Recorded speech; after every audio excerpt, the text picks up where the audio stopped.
Specialty touring coupes were disappearing by the late 1960s, with the exception of the luxury segment, where they were taking over the personal luxury designation, with very little of their sports car origins remaining, although there were some exceptions. AMC introduced the Marlin in 1965, a stylish fastback based on their midsize sedan. Priced around $3,000, it was initially 195 inches long on a 112-inch wheelbase and 3,200 to 3,600 pounds, with 10,000 being made. Base engine was a 232 straight six with 155 horsepower, with the 4.7-liter 287 and 5.4-liter 327 V8 optional, with 198 to 270 horsepower, capable of a mid-15-second quarter mile and speeds over 130 miles an hour. But in 1967, it became a full-size model, perhaps in an attempt to appeal more to the personal luxury market. The proportions certainly worked better, with length up to 201 inches and wheelbase to 118. And V8s were a 200 horsepower 4.7-liter 290 or a 280 horsepower 5.6-liter 343, but only 2,500 were made.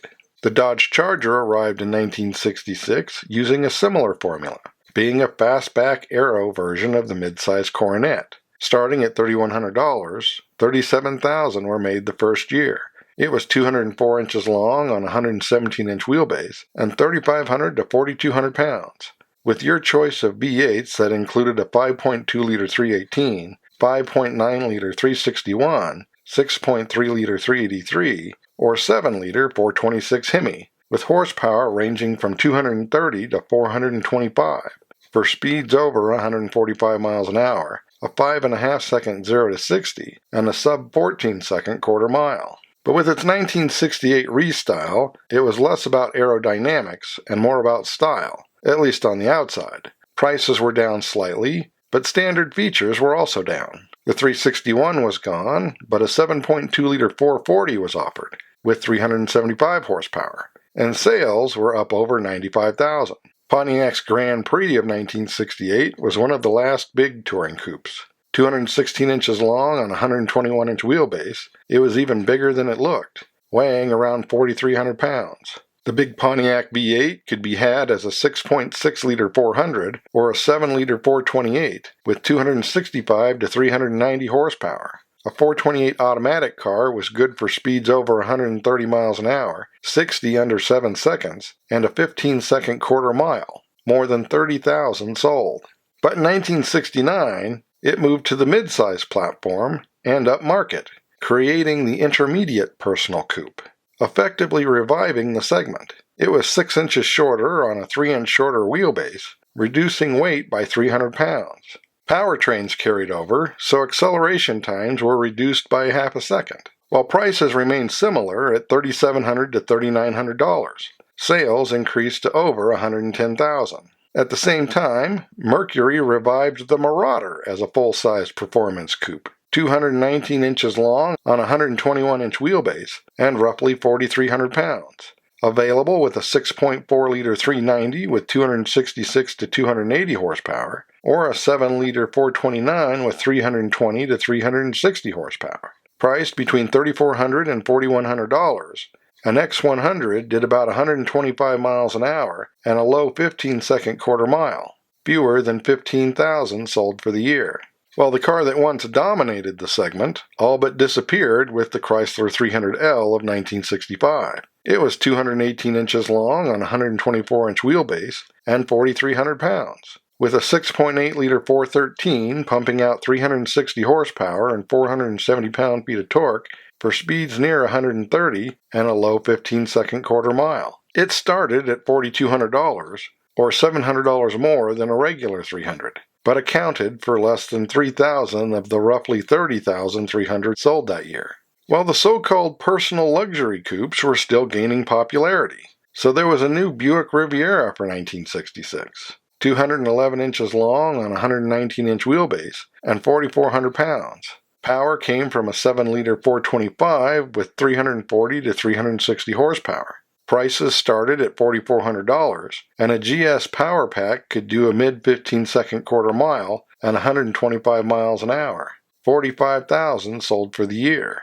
Oldsmobile entered the segment with the futuristic front-wheel drive Tornado around the same time, also 211 inches long on a 119-inch wheelbase, but 100 pounds heavier, and its 7-liter V8 produced 385 horsepower and 475 pound-feet of torque.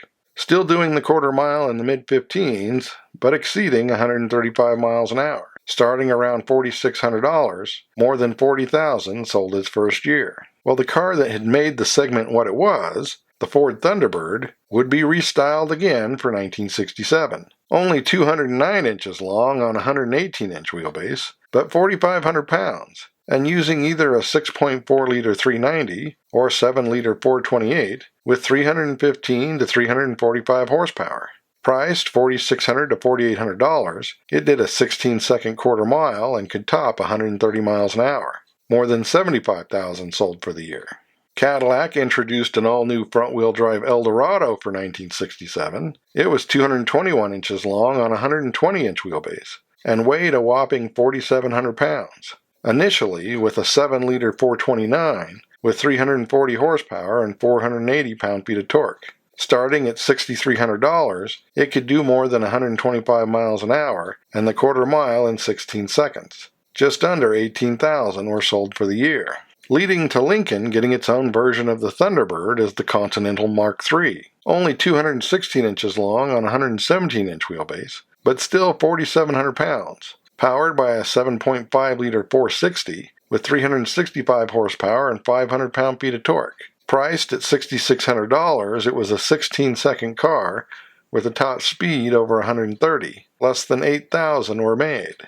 Although Studebaker ceased to exist in 1966, the Avanti continued on for another 30 years. A relatively svelte 193 inches long on a 109-inch wheelbase and 3,400 pounds. Now powered by a Chevy 5.4-liter 327 with 300 horsepower and 360 pound-feet of torque. It could nearly reach 135 miles an hour and do the quarter mile in 15 seconds. Production would be mostly limited to double digits, and prices would quickly climb above $7,000. Once a popular segment in Europe, it was quickly falling from favor there. In Britain, the last Albus was the TF21, with 106 being made in 1966 and 67.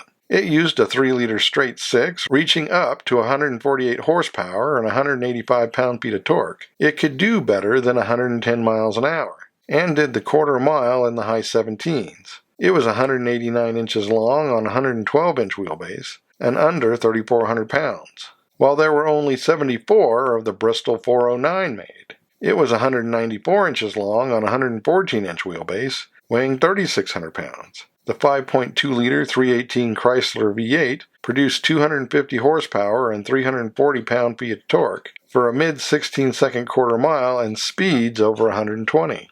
From Germany, the Mercedes-Benz was up to a 280 SE for 1967, 193 inches long on a 108-inch wheelbase and 3,300 pounds. Horsepower was up to 180 and torque 193 for a high 16-second quarter mile and speeds over 115 miles an hour. BMW had the 2000C and CS starting in 1965. They were 178 inches long on a 100-inch wheelbase and 2,600 pounds, with 111 horsepower and 116 pound-feet of torque, soon to be joined by the more powerful 2800 CS, with 189 horsepower, doing the quarter mile in 16 seconds and exceeding 130 miles an hour. Italy still had the Lancia Flaminia Coupe. On a 108-inch wheelbase, it was 184 inches long and 3,400 pounds. The 2.8-liter 170 cubic inch V6 produced 138 horsepower and 163 pound-feet of torque for speeds over 110 miles an hour and a low 18-second quarter mile. Fiat's 2300S Ghia Coupe was 182 inches long on a 104-inch wheelbase, weighing 2,900 pounds. Its straight 6 had 148 horsepower and 145 pound-feet of torque for speeds over 115 miles an hour, and also a low 18-second quarter mile.